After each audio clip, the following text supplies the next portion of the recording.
వందల మంది డాక్టర్లు. ప్రతిరోజు దాదాపు 2000 వరకు ఓపీ, 400 వరకు ఐపీ పేషెంట్లతో కిటకిటలాడుతుంది నిజామాబాద్ గవర్నమెంట్ జనరల్ హాస్పిటల్. ఈ ఆసుపత్రికి జిల్లాతో పాటు పక్క రాష్ట్రాలైన మహారాష్ట్ర, కర్ణాటక నుంచి కూడా రోగులు వస్తూ ఉంటారు. మరి ఇంత పెద్ద ఆసుపత్రికి వచ్చే ప్రజలకు ఇక్కడ ఎలాంటి వైద్య సదుపాయాలు అందుతున్నాయి? ఆసుపత్రి నిర్వహణ ఎలా ఉంది? డాక్టర్ల పనితీరు ఎలా ఉంది అనే అంశంపై అభినవ్ భారత్ గ్రౌండ్ రిపోర్ట్.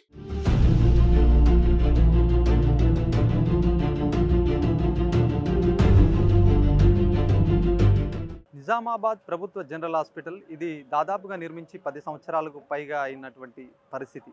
మరి ఇక్కడ చుట్టుపక్కల కేవలం నిజామాబాద్ జిల్లా కాకుండా పక్కనున్న మహారాష్ట్ర కావచ్చు, కర్ణాటక కావచ్చు, చుట్టుపక్కల నుంచి పెద్ద మొత్తం రోగులు అయితే ఇక్కడికి వస్తున్నటువంటి సిచ్యువేషన్. ప్రతిరోజు దాదాపుగా 1600 నుంచి 2000 వరకు ఓపీ వస్తున్నటువంటి సిచ్యువేషన్. మరి ఇక్కడ వైద్యం ఎలా అందుతుంది? ముఖ్యంగా నిజామాబాద్ ప్రభుత్వ జనరల్ ఆసుపత్రి అంటే పెట్టిందే పేరుగా చెప్పొచ్చు. ఇక్కడ ఎక్కడా లేనటువంటి ఫెసిలిటీ ఇక్కడ ఉంటుందని పెద్ద మొత్తంలో ఎక్స్పెక్టేషన్తో రోగులు వస్తున్నటువంటి పరిస్థితిలో ఇక్కడ వైద్యం ఎలా అందుతుంది?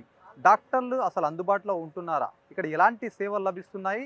ప్రస్తుతం ఏమన్నా సమస్యలు ఉన్నాయా అనే అంశం పైన అభినవ్ భారత్ అయితే ప్రత్యేక ఫోకస్ కార్యక్రమంలో భాగంగా ఇక్కడికి వచ్చింది. చూద్దాం ఏం చెప్తారు డాక్టర్స్, ఏం చెప్తారు, ఇక్కడ ఉన్నటువంటి రోగులు ఏం చెప్తారు, ఈ హాస్పిటల్ మీద అసలు ఎవరేమనుకుంటున్నారు ఆ అంశం పైన అభిప్రాయాలు తెలుసుకునే ప్రయత్నం చేస్తుంది అభినవ్ భారత్. ఇక్కడ ఓపీ ఎట్లా ఉంది? రష్ బాగానే కనిపిస్తుంది. ట్రీట్మెంట్ ఎట్లా జరుగుతుంది అసలు ఇక్కడ? ట్రీట్మెంట్ అయితే చాలా బాగున్నది. ఎక్కడైనా పోయినా డాక్టర్లు అంత రెస్పాన్స్ మంచిగానే ఉంటుంది. కానీ లిఫ్ట్ గురించి చాలా ప్రాబ్లమ్స్ ఉన్నాయి. ఉన్నదే ఒక లిఫ్ట్, దాంట్లోనే డాక్టర్స్ పోవాలా, పేషెంట్స్ పోవాలా. ఇది ప్రతిరోజు ప్రాబ్లమే కనిపిస్తుంది లిఫ్ట్ గురించి. అందరు పేషెంట్స్ ఎంత ఇబ్బంది పడుతున్నా అంటే లిఫ్ట్ పనిచేస్తలేదు, ఒకటే పని చేస్తుంది, ఇది నడుస్తుంది. నిలబడి గంటలు ఈయన నిలబడుతున్నారు. పాపం పొద్దు నుంచి వచ్చినప్పుడు మధ్యాహ్నం వరకు చూస్తారు వెళ్ళి హాస్పిటల్లో. తర్వాత డాక్టర్ వెళ్ళిపోతారన్న ఆ ఇబ్బందితోని తొందర పోవాలని చెప్పి గొడవలు జరుగుతున్నాయి వీళ్ళవి లిఫ్ట్ గురించి. కానీ ట్రీట్మెంట్ అంటే చాలా మంచిగా ఉన్నది హాస్పిటల్లో. ఒకటి అంటే దాదాపుగా ఇక్కడ కొన్ని ఇబ్బందులు అయితే ఉన్నాయి. డ్రైనేజ్ ఇష్యూస్ని, లిఫ్ట్ కానీ ఇట్లాంటి కొన్ని ఇష్యూస్ అయితే ఉన్నాయి. వైద్యం పరంగా కూడా కొంతమంది ఏమైనా సమస్యలు ఉన్నట్టుగా కూడా చెప్పారు. డాక్టర్స్గా కూడా పీజీ డాక్టర్లే చూస్తున్నారని, ఒక మెయిన్ డాక్టర్స్ రావట్లేదని ఒక ఇట్లాంటి చర్చ అయితే నడుస్తుంది. మీరు ఇక్కడ ట్రీట్మెంట్ చూపించుకోవడానికి వస్తే ఎట్లా ఉంది ఇక్కడ పరిస్థితి? మంచిగానే ఉండదు, కరెక్ట్ డాక్టర్స్ ఉన్నారు, అట్లా ఏం లేదు చెప్తుంటారు. కానీ ఇప్పుడు చూస్తే మనకు తెలుస్తుంది. ఇప్పుడు నేనే వచ్చాను, పైన డాక్టర్కి వెళ్ళాను, చెవు కొంచెం ఇదవుతుందంటే ఇమీడియట్లీ చూసి, ఇంతకుముందు స్కానర్ లాగా పెట్టారు, ఇమీడియట్ లైన్ నిలబడకుండా ఫోన్లోనే అన్నీ చేసేసి పంపుతున్నారు, పోతే ఇమీడియట్లీ అవుతుంది. మెయిన్ ప్రాబ్లం అయితే లిఫ్టే ప్రాబ్లం. ఇక్కడ లిఫ్ట్ నుంచే మొత్తం ప్రాబ్లమ్స్ చాలా అవుతున్నాయి. పేషెంట్స్ చాలా అయిపోయినారు, పోయిన దానికి ఇబ్బంది ఉంది. డాక్టర్స్ అందరూ ఆడ ఖాళీ ఉన్నారు. పేషెంట్స్ రావాలంటే లిఫ్ట్ పని చేస్తేనే పైకి పోతారు కదా. డాక్టర్స్ గురించి ఎలాంటి ప్రాబ్లం లేదు. డాక్టర్ చాలా మంచిగా చూస్తున్నారు, మంచి ట్రీట్మెంట్ ఉన్నది ఇక్కడ. టాబ్లెట్స్ సరిగా అప్పలేక సార్, ఎందుకంటే అప్పలేక కేర్లెస్ బాగా అవుతుంది సార్ హాస్పిటల్లో. కవిత మేడం ఉన్నప్పుడు బాగుండే, అంటే సౌకర్యం మంచిగా ఉండే. ఇప్పుడు మరీ టూ మచ్ అయిపోతుంది. ఎవరికి పట్టించుకోకచ్చిరు, సరిగా అస్సలు ట్రీట్మెంట్ చేయకచ్చిరు సార్. ఏవి గోళీలు ట్యాబ్లెట్ ఎవరికి వాడాలో అవి వాడుతారు. అందరికీ ఒకటేనా ట్యాబ్లెట్ సార్? ఏ పేషెంట్కి, చిన్న పాపలకి ఇంత మందులు ఇస్తారు, కానీ అవే సీసాలు. మళ్ళీ వీళ్ళ దగ్గర లేకపోతే బయటకు వెళ్ళి కొనుక్కోవాలి. గరీబ్ రోజులు ఎక్కడికి వెళ్ళి కొనుక్కుంటారు సార్? మరి ఇట్లా చేస్తే మన గవర్నమెంట్ హాస్పిటల్ ఇది పెద్దది కాబట్టి ఇట్లా అన్ని సౌకర్యాలు ఉండాలి సార్. ప్లీజ్ ఈ రిక్వెస్ట్ చెప్పండి సార్, ఇంతేనా అది కోరిక. వేరేది నాసుంటలో ఎంతో మంది ఉన్నారు సార్ ఇక్కడ, కానీ ఎవరికైనా ధైర్యం అయితే చెప్పాలా చెప్పకూడదు అని భయం అనిపిస్తుంది. ఇప్పుడు అమ్మ, మీకు ఏదన్నా ఇబ్బంది ఉంటే, ఇక్కడ ఎవరైనా ట్యాబ్లెట్స్ సరిగా ఇవ్వకపోతే, ట్రీట్మెంట్ సరిగా చేయకపోతే, పెద్ద డాక్టర్ ఉంటాడు. ఈ మొత్తం డాక్టర్లకంతా పెద్ద డాక్టర్ అక్కడ లోపల ఉంటుంది. అక్కడ పోయి చెప్తే మీ ప్రాబ్లమ్స్ కూడా ఏదైనా ఉంటే ఇమీడియట్గా సాల్వ్ చేస్తారు. అక్కడ వెళ్ళి ఎప్పుడైనా చెప్పిరా మరి? సార్ వాళ్ళు ఎక్కడ ఉంటారో మాకు తెలియదు కదా సార్. అయినా అట్లా అంటే సార్ మాకు వాళ్ళు తెలిస్తే మేమే పోయి డైరెక్ట్లీ కంప్లైంట్ ఇస్తాం కదా సార్ వాళ్ళ మీద. అట్లా అన్నట్టు మాకు తెలియదు కదా సార్, వాళ్ళు ఎక్కడ ఉంటారో ఎట్లా ఉంటారో మేము ఇంతవరకు చూడాలి. వాళ్ళకి సమస్య ఏంటి సార్? రోజు నేను లోకల్ ఆటో నడుపుతా సార్. నేను అది లోకల్ ఆటో నడిపితే పెయిన్ వచ్చింది. మరి ఏం సమస్య ఏంది? బాగా పెయిన్ వచ్చింది సార్. నిన్న నుంచి తిరుగుతున్నాను. అంటే సమస్య ఏందని తెలుసుకోవడానికి వచ్చిన సార్. రష్ బాగుంది సార్, బాగా ఇబ్బంది అవుతుంది. నిన్న టైం సరిపోలేదు, డాక్టర్ వెళ్ళిపోయిండు, ఓపి పని చేయలేదు, చింపేసిండు. మళ్ళీ ఇవాళ డాక్టర్ దగ్గర రాయించుకున్నా, కొద్దిగా ఇబ్బంది ఉంది సార్. దాన్ని ఫాలో చేస్తే సరిపోతుంది. కష్టపడి ఆటో నడుపుతాను సార్, ఆటో వాళ్ళకి బాగా ఇబ్బంది ఉంది సార్. కొద్దిగా చూసి రెస్పాన్స్ చేయమని చెప్తున్నాను.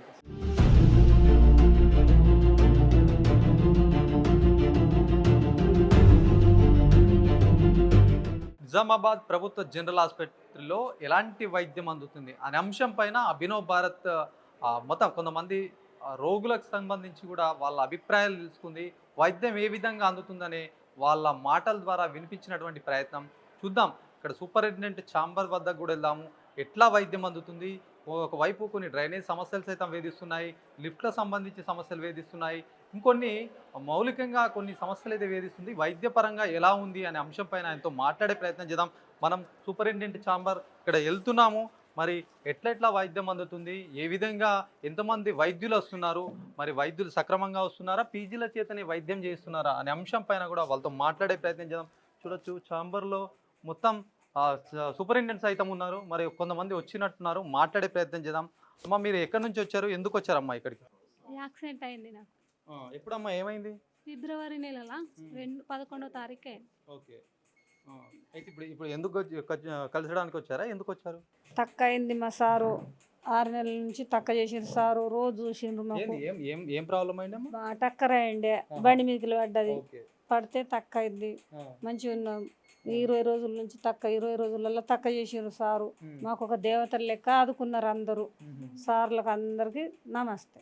అంటే మీరు దవడకు సంబంధించి పళ్ళు ఆపరేషన్ అయిందా? పళ్ళ గురించి ఆపరేషన్ అయింది, పళ్ళ గురించి ఆపరేషన్ అయింది. అందు గురించి 2 సార్లు వచ్చినాం. అంటే ట్రీట్మెంట్ మంచిగా చేసారు అని చెప్పి థ్యాంక్స్ చెప్పడానికి వచ్చారా? వచ్చినాం, అందు గురించి. అది డాక్టర్కి అడుగుదాం ఒకసారి. సార్ ఇప్పుడు డెంటల్ సంబంధించి మీరే వీళ్ళకి వైద్యం చేశారా సార్? అసలు ఏం జరిగింది? వాళ్ళైతే ఒకవైపు ఆనందం వ్యక్తం చేస్తున్నటువంటి పరిస్థితి, అసలు ఎట్లా అంటే ఇది నార్మల్గా చేసే వైద్యమా లేకపోతే ఖరీదైన వైద్యమా? మరి ఇక్కడ గవర్నమెంట్ ఆసుపత్రుల్లో ఒక మంచి వైద్యం అందించినట్టుగా వాళ్ళు చెప్తున్నారు, అసలు ఏం జరిగింది, ఎట్లా అయింది ఇది? వీళ్ళు from Nizamabad district Bodhan town నుండి వచ్చారు పేషెంట్స్.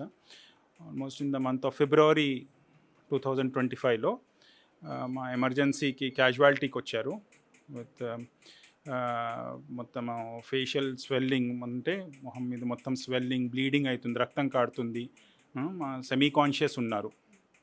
పేషెంట్కి ఫస్ట్ అడ్మిట్ చేసుకొని దాని తర్వాత ఎమర్జెన్సీ ట్రీట్మెంట్ ఇచ్చిన తర్వాత యాజ్ పర్ ప్రోటోకాల్ డిపార్ట్మెంట్కి పంపిస్తారు, రెఫర్ చేస్తారు. సో మా department dental and maxillofacial surgery department అనమాట. సో ఫస్ట్ మేము అక్కడ ఓపీ చూసిన తర్వాత ఏమైనా మేజర్ కేసెస్ ఉంటే మాకు ఒక సపరేట్ వార్డ్ ఉంది, 10 బెడెడ్ వార్డ్ ఉంది, అందులో అడ్మిట్ చేసుకుంటారు. క్రిటికల్ కేసెస్ ఫస్ట్ ఐసీయూలో అడ్మిట్ చేసుకొని స్టెబిలైజ్ చేసిన తర్వాత వార్డులో అడ్మిట్ చేసుకున్నాక తర్వాత అన్ని ఇన్వెస్టిగేషన్స్, ఎక్స్రేస్ అన్నీ ఇక్కడే all the investigations are available చేసుకున్న తర్వాత ఈ పేషెంట్కి ప్రత్యేకంగా ఈ పేషెంట్కి కింద దవడ ఇరిగింది, పళ్ళుతో సహా దవడ అనేది ఇది ఆల్మోస్ట్ ఫ్రాక్చర్ అంటాము. It is split into 2 halves, 2 ముక్కలుగా అయింది. అట్లాంటి పేషెంట్కి మనము అవుట్ పేషెంట్గా ట్రీట్ చేయలేమన్నమాట. ఆపరేషన్ థియేటర్లో మొత్తం బాడీకి ఇంటిబేట్ అంటే ఎనస్థీషియా ఇచ్చి సర్జరీ చేయాల్సి వస్తుంది. ఎట్లయితే కాళ్ళకైనా చేతులైనా ఇరుగితే ప్లేట్ ఆర్ వైర్తో ఫిక్సేషన్ చేస్తారో అలానే ఫేషియల్ సర్జరీలో ఇది ఒక డిఫరెంట్ స్పెషలైజ్డ్ బ్రాంచ్. ఇందులో కూడా ఫిక్సేషన్ చేస్తాం. మినీ ప్లేట్స్ అనేవి, చిన్న ప్లేట్స్ అండ్ స్క్రూస్ ఉంటాయి. That is provided by the government. And Aarogyasri కింద ఆరోగ్యశ్రీ ఎలిజిబిలిటీ ఉంటే ఆరోగ్యశ్రీ పర్మిషన్ తీసుకొని అప్రూవల్ అయిన తర్వాత కేసుని ఆపరేషన్ థియేటర్లో చేసిన తర్వాత ఫస్ట్ 2 days మళ్ళీ ఐసీయూలో పెట్టి స్టెబిలైజ్ చేసిన తర్వాత రెగ్యులర్గా ఫాలోఅప్ చేస్తాం డిశ్చార్జ్ అయ్యాక. సిన్స్ 3 months వీళ్ళకి మేము ఫాలోఅప్ చేస్తున్నాము. ఇట్లా ఈ 3 monthsలో ఆల్మోస్ట్ ఒక 150 కేసెస్ చేశాము. ఆల్మోస్ట్ మన గవర్నమెంట్ జనరల్ హాస్పిటల్ నిజామాబాద్లోనే ఆల్మోస్ట్ ఇప్పటికి 1200 పైన మేజర్ సర్జరీస్ చేశాం మేము, including oral cancer, facial trauma, ఏమైనా గంతి వస్తే ఇట్లాంటివి కేసెస్ చేశాము. So this is the only hospital where maxillofacial surgery unit setup చేశామన్నమాట. ఎందుకంటే ప్రొవిజన్ ఈజ్ ప్రొవైడెడ్, గవర్నమెంట్ నుండి మాకు ఫెసిలిటీస్ ఇచ్చారు. సూపరింటెండెంట్ ఆఫీస్ నుండి కంప్లీట్గా మాకు ఒక సెటప్ సపరేట్గా వార్డ్ ఇచ్చారు. ప్లస్ ఇంప్లాంట్స్ అనేవి చాలా కష్టం ప్రొక్యూర్ చేయడం. ఆ ఇంప్లాంట్స్కి అప్రూవల్ ఇచ్చి ఇమీడియట్గా ఎమర్జెన్సీ ట్రీట్మెంట్, ఇది ఫేషియల్ ట్రామా అనేది ఒక ఎమర్జెన్సీ ట్రీట్మెంట్, 1 month ఆగలేము. అప్పటికప్పుడు మనకి ప్లేట్స్, స్క్రూస్ అవసరం పడుతూ ఉంటాయి. అవి సూపరింటెండెంట్ ఆఫీస్ నుండి లెటర్ పెట్టంగానే అప్రూవల్ చేసేసి ఇస్తే మాకు ఇస్తారు. అది కాకుండా మాకు 1 day నుండి 2 days ఓటీ ప్రొవిజన్ ఇచ్చారు వీక్లీ. అందుకే మేము కేసెస్ కూడా ఫాస్ట్గా క్లియర్ చేయగలుగుతున్నాం. So we are very thankful to the management, Superintendent Sir, P. Srinivas Sir, for providing us all the facilities here. And thank you. అంటే ఇప్పుడు వీళ్ళకి ఏదైతే ప్రస్తుతం ట్రీట్మెంట్ చేస్తారో ఇది ఖర్చు ఎంతవరకు రావచ్చు? ఒకవేళ ప్రైవేట్లో కనుక వెళ్ళింటే ఖర్చు ఎంతవరకు రావచ్చు అంటారు? ఖర్చు డిపెండింగ్ అపాన్ ద హాస్పిటల్స్. ఇప్పుడు ఆల్మోస్ట్ ఒక కార్పొరేట్ హాస్పిటల్లో చేయించుకుంటే హైదరాబాద్ లాంటి కార్పొరేట్ హాస్పిటల్కి వాళ్ళు వెళ్ళుంటే ఆల్మోస్ట్ 1.5 lakhs 2 lakhs వరకు అయింది. లేదు డిస్ట్రిక్ట్స్లో కూడా కార్పొరేట్ హాస్పిటల్స్ ఉన్నాయి, బి కేటగిరీ హాస్పిటల్స్ ఉన్నాయి. మినిమం 80,000 to 1.2 lakhs, లక్ష వరకు అయితే మినిమం ట్రీట్మెంట్ ఛార్జెస్ అవుతాయి. ప్లస్ అది కాకుండా ఇన్వెస్టిగేషన్స్, సిటీ స్కాన్ దీనికి మళ్ళీ సపరేట్ అవుతాయి. ఇప్పుడు మనకేంటంటే సిటీ స్కాన్ ఫెసిలిటీ ఇక్కడే ఉంది. దాంతో మాకు డయాగ్నోసిస్, ట్రీట్మెంట్ ప్లానింగ్ చేయాలంటే చాలా ఈజీ. చాలామంది పేషెంట్స్ బయటికి వెళ్ళిన తర్వాత మళ్ళీ రిటర్న్ రావాలంటే కష్టం. ఇప్పుడు మనకి ఇక్కడే సిటీ స్కాన్ సౌకర్యం ఉంది. అది 3D construction of the facial bones చేస్తారు ఇక్కడ. దానివల్ల మాకు ఈవెన్ ఓవర్ నైట్ కూడా ఏమైనా మెజారిటీ ట్రామా కేసెస్ ఇవి, డ్రంక్ అండ్ డ్రైవింగ్ కేసెస్ ఇవి నైటే వస్తాయి. So overnight, throughout night మాకు సిటీ స్కాన్ సౌకర్యం ఉంది. దాంతో మేము we're able to manage the patients. Okay, thank you. మాట్లాడదాం. సూపరింటెండెంట్ శ్రీనివాస్ గారు సైతం ఉన్నారు, మాట్లాడే ప్రయత్నం ఒకసారి చేద్దాం. సార్ నమస్తే, చెప్పండి సార్, ఏంటి అసలు ప్రభుత్వ ఆసుపత్రుల్లో వైద్యం పరంగా కొంతమంది అయితే కంప్లైంట్, అంటే వాళ్ళ డిస్కషన్ అయితే నడుస్తూ ఉంది, కొన్ని ఇబ్బందులు ఉన్నాయి ఇక్కడ. మౌలికంగా కొన్ని వాష్రూమ్ సంబంధించి కావచ్చు, లిఫ్ట్ సంబంధించి మొదటగా కంప్లైంట్ చేస్తున్నారు.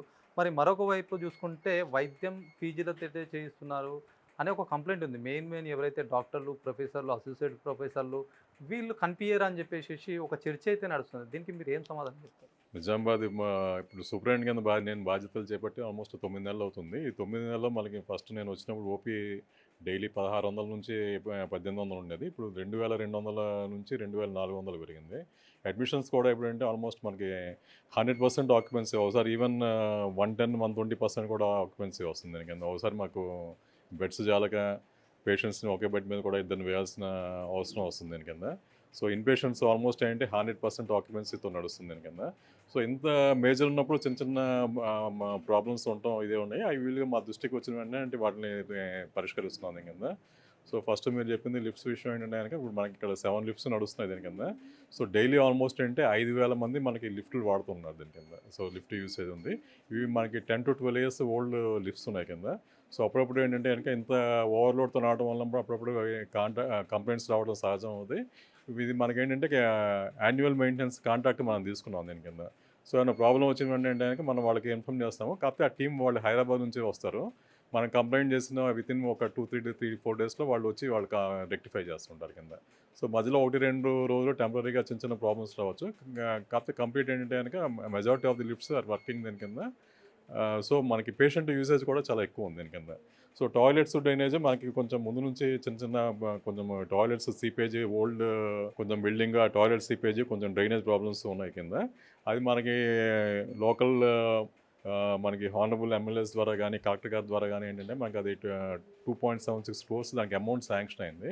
టీఎస్ఎంఐడిసి వాళ్ళు చూస్తున్నారు. వాళ్ళు నాకు తెలిసినంత వరకు అదేంటంటే టెండర్ స్టేజ్లో ఉంది. సో ఒకసారి వన్స్ టెండర్ ఫైనలైజ్ అయిన తర్వాత వాళ్ళు వర్క్ స్టార్ట్ చేస్తారు. వర్క్ స్టార్ట్ చేస్తాం మనకి తొందరలోనే ఒక 3-4 monthsలో ఈ ప్రాబ్లమ్స్ అన్ని మెజారిటీ ప్రాబ్లమ్స్ తీరిపోవచ్చు దానికి కింద. డాక్టర్స్ అందుబాటులో లేరనేది ప్రధానంగా అయితే చర్చ నడుస్తూ ఉంది. ఒక వీకెండ్ వచ్చిందంటే ఇక్కడ ఓన్లీ జూనియర్సే కనిపిస్తారు, సీనియర్స్, ప్రొఫెసర్, అసోసియేట్ ప్రొఫెసర్లని అక్కడ కనిపించరు అనేది ప్రధానంగా నడుస్తుంది. మరి దీన్ని ఏం చెప్తారు? ఓపీలో మేము అంటే క్లియర్ ఇన్స్ట్రక్షన్స్ ఇచ్చామండి. అసిస్టెంట్ ప్రొఫెసర్స్ అందరూ ఉండాలని చెప్పి ఇన్స్ట్రక్షన్స్ ఇచ్చాము. నేను రౌండ్స్కి వెళ్ళినప్పుడు మెజారిటీ ఆఫ్ ది నేను ఫ్రీక్వెంట్గా వారానికి 2-3 రోజులు నేను రౌండ్స్ వేస్తూ ఉంటాను కింద. సో ఎమర్జెన్సీ వార్డ్స్ని ఓపీలో చేస్తారు. నా దృష్టికి మాత్రం ఏంటంటే మెజారిటీ వచ్చినప్పుడు ఏంటంటే majority of the doctors, seniors కూడా ఏంటంటే ఓపీలో ఉంటున్నారు దీని కింద. సో మనకి ప్రొఫెసర్స్ను కొంచెం సీనియర్ డాక్టర్స్ అంటే కనుక పబ్లిక్ హాలిడేస్ వచ్చినప్పుడు వాళ్ళు అవాయిడ్ చేసుకోవడం అది సహజం అండి దీని కింద. కాకపోతే ఆ రోజు మీకు ఒక సీనియర్ డాక్టర్ ఒకళ్ళు డ్యూటీలో ఒకళ్ళు ఫిక్స్ అవుతారు. ఆ రోజు డ్యూటీ డాక్టర్ అవైలబుల్ లేకపోతే కనుక మన ప్రాబ్లం అవుతుంది. నాకు తెలిసినంత వరకు డ్యూటీలో అందరూ బాగానే కంప్లైంట్స్ ఏం రాలేదు. డ్యూటీ డాక్టర్ మిస్ అవుతున్నారని అలా ఇంతవరకు ఏం కంప్లైంట్స్ రావట్లేదు దీని కింద. సో ఆల్ ప్రొఫెసర్స్ సండేస్ రావడం అనేది ఏంటంటే కనుక అది వాళ్ళు కొంచెం పిహెచ్లో అవైల్ చేసుకుంటారు. డ్యూటీ డాక్టర్స్ లేకపోతే మన ప్రాబ్లం ఉంటుంది. సో డ్యూటీలో ఏంటంటే కనుక నాట్ ఓన్లీ మనకి పీజీస్తో కాదు, వాళ్ళకు ఎస్ఆర్స్ ఉంటారు. అంటే మనకి 2 తర్వాత 2 to 4 మనకు ఓన్లీ అకాడమిక్ యాక్టివిటీస్, 4 తర్వాత ఏంటంటే డ్యూటీలో ఉన్న వాళ్ళు మనకి అవైలబుల్ ఉంటారు దీని కింద. సో డ్యూటీలో ఓన్లీ పీజీ డాక్టర్సే కాదు, సీనియర్ రెసిడెంట్స్ ఉంటారు, ఒక అసిస్టెంట్ డిపార్ట్మెంట్కి ఒక అసిస్టెంట్ ప్రొఫెసర్ ఒకళ్ళు డ్యూటీలో ఉంటారు కింద. రెస్పాన్సిబిలిటీ వాళ్ళు తీసుకుని చూస్తారండి దీని కింద. ఇప్పుడు ఎమర్జెన్సీ వైద్యం అనేసరికంటే కొద్దిగా కంగారు పడుతున్నారు. ఎమర్జెన్సీ రాత్రి వేళల్లో వస్తే మరి ఇక్కడ వైద్యం సరిగా అందుతుందా లేదా అని ఒక ఆలోచనలో ప్రజలు ఉన్నట్టుగా తెలుస్తుంది. ఒకవైపు ప్రైవేట్ ఆసుపత్రులు అయితే ఎక్కడ కనిపించినా కూడా వాళ్ళు ఒక వల వేసి లాక్కెళ్తున్నటువంటి సిచ్యువేషన్. మరి గవర్నమెంట్ ఆసుపత్రుల్లో ఎమర్జెన్సీ వైద్యం సంగతి ఎట్లా ఉంది? సో ఫస్ట్ మీకు ఒక విషయం చెప్పాలంటే కనుక లాస్ట్ 6 months 4 to 6 monthsలో హాస్పిటల్ అడ్మిషన్స్ చాలా ఎక్కువ అయ్యాయి కింద. సో మనకి ఇక్కడ ట్రీట్మెంట్ సరిగ్గా అందుబాటులో ఉండడం వలన నమ్మకంతోనే ప్రజలు నేను అది అడ్మిషన్స్ పెరిగాయి అనుకుంటున్నాను దీని కింద. సో మనకేంటంటే 24 hours round the clock RMO services ఉన్నాయి దీని కింద. సో అదే టైంలో ఏంటంటే కనుక అక్కడ క్యాజువాలిటీలో ఏంటంటే కనుక పీజీస్ ఉంటారు, ఎస్ఆర్స్ ఉంటారు, ఆన్ కాల్ అసిస్టెంట్ ప్రొఫెసర్స్ ఇమీడియట్గా వచ్చి కేసు బ్యాడ్ సీనియర్ కొంచెం కేసు సివియర్గా ఉందంటే కనుక ఇమీడియట్గా డిఎంఓస్ డిఎస్ఓస్ వాళ్ళు వచ్చి చూసుకుంటారు. సో నైట్ ఎమర్జెన్సీ సర్జరీస్ అవుతున్నాయి, గైనిక్ ఆబ్స్టిక్ కేసెస్లో ఏంటి కనుక ఎమర్జెన్సీ సిజేరియన్ సెక్షన్స్ అవుతున్నాయి కింద. చాలా వరకు ఎంతవరకు ఎమర్జెన్సీలో మేజర్ కంప్లైంట్స్ ఏమి లేవు. చిన్న ఏమైనా ఒక డిలే అయిన వెంటనే మా దృష్టికి వచ్చిన వెంటనే ఇమీడియట్గా పరిష్కరిస్తున్నాం కింద. ఇప్పుడు మాతా శిశు సంరక్షణ సంబంధించి ఏదైతే దాని ప్రారంభోత్సవం అయ్యి నెలలు గడుస్తూ ఉంది, ఇప్పుడిప్పుడే పనులు స్టార్ట్ అయినట్టుగా కనిపిస్తూ ఉంది. మరి అది ఫుల్ ఫ్లెడ్జ్గా ప్రజలకు అందుబాటులోకి ఎప్పుడు రావచ్చు? సో ఆల్రెడీ మేము అక్కడ ఓపీ అంతా స్టార్ట్ అయింది, గైనిక్ పీడియాట్రిక్ ఓపీ స్టార్ట్ అయిపోయింది. తొందరలో పీడియాట్రిక్ వార్డు కూడా మేము ఆక్యుపై చేస్తాం ఒక 1 week 10 daysలో దీని కింద. సో తర్వాత ఇమీడియట్గా ఒక కొద్దిగా థియేటర్స్, ల్యాబ్ రూమ్, కల్చర్స్ అవి పంపించాలి మనం కింద. సో కల్చర్స్ ఒకసారి స్టెరైల్ వచ్చిన తర్వాత కంప్లీట్ ఆప్షన్స్ కూడా అక్కడ షిఫ్ట్ చేసుకుంటాం. ఇది మొత్తానికి నిజామాబాద్ జీజీహెచ్లో చాలా మట్టుకు కొన్ని సమస్యలు అయితే వేధిస్తున్నాయి. చాలా చుట్టుపక్కల నుంచి కేవలం నిజామాబాద్ కాకుండా పక్కనున్న మహారాష్ట్ర కావచ్చు, ఈ మొత్తం ఇక్కడ ఆదిలాబాద్ సంబంధించిన వాళ్ళు సైతం ఇక్కడ వస్తున్నటువంటి సిచ్యువేషన్. ప్రతిరోజు దాదాపుగా 2000 వరకు ఓపీ ఉంటుందంటే అర్థం చేసుకోవచ్చు ఈ ఆసుపత్రికి ఎంత పెద్ద మొత్తంలో రోగుల సంఖ్య వస్తుందో అని. మరి దీనికి సంబంధించి ఒక 10 సంవత్సరాలకు పైగా ఉంది, 7 అంతస్తుల అద్దాల మేడ, ఇక్కడ ట్రీట్మెంట్ బాగానే ఉందని చెప్పి ఇంత ఫ్లోట్ అయితే పెరిగింది. కాకపోతే చిన్న చిన్న సమస్యలు సైతం వేధిస్తున్నాయి, దీనిపైన దృష్టి పెడతామని చెప్పేసి సూపరింటెండెంట్ సైతం చెప్తున్నటువంటి పరిస్థితి. గతంలో ఉన్నటువంటి పరిస్థితి ప్రస్తుతం మరింత మెరుగ్గా తయారవుతుందని చెప్పి కొంతమంది రోగులు సైతం చెప్తున్నారు. ఎందుకంటే సూపరింటెండెంట్ మారిన తర్వాత కొన్ని మార్పులు అయితే జరిగాయి. ఆ మార్పులు మేము స్పష్టంగా చూస్తున్నామని కొంతమంది రోగులు సైతం వచ్చి చెప్పినటువంటి పరిస్థితి. ఎందుకంటే ఆ పళ్ళకు సంబంధించినటువంటి ఇష్యూ తోటి మొత్తం దవడ ఫ్రాక్చర్ అయితే ఇక్కడ సూపరింటెండెంట్ దగ్గరికి వాళ్ళు ట్రీట్మెంట్ బాగా చేశారని చెప్పేసి వాళ్ళు ఒక కృతజ్ఞతతో వచ్చారు. ఏదేమైనప్పటికీ కొన్ని లోపాలు అయితే ఉన్నాయి. దీంతోపాటు జూనియర్ డాక్టర్లతో వైద్యం చేస్తున్నారనే ఒక అపవాదు ఉంది. ఇది పెద్ద మొత్తంలో చాలా స్ప్రెడ్ అయినటువంటి పరిస్థితిగా చెప్పొచ్చు. ఈ మధ్య కాలంలో మరిన్ని నియామకాలు జరిగాయి. ఈ నేపథ్యంలో ప్రతి పేషెంట్ని కూడా కేర్ తీసుకోవాల్సినటువంటి అంశం ఎంతైనా ఉంది. సూపరింటెండెంట్ పారదర్శకంగా వ్యవహరిస్తున్నటువంటి సిచ్యువేషన్ మనకు తెలుస్తూ ఉంది. ఎందుకంటే రోగులు సైతం చెప్తా ఉన్నారు, ఏదేమైనప్పటికీ మరింత దృష్టి పెడితే గవర్నమెంట్ హాస్పిటల్ జిల్లా స్థాయిలో కాకుండా రాష్ట్ర స్థాయిలో కూడా ముందు వరుసలో ఉండే అవకాశం ఉందని చెప్పినటువంటి పరిస్థితి. కెమెరా పర్సన్ సందీప్తో శ్రీనివాస్, అభినవ్ భారత్, నిజామాబాద్ నుంచి.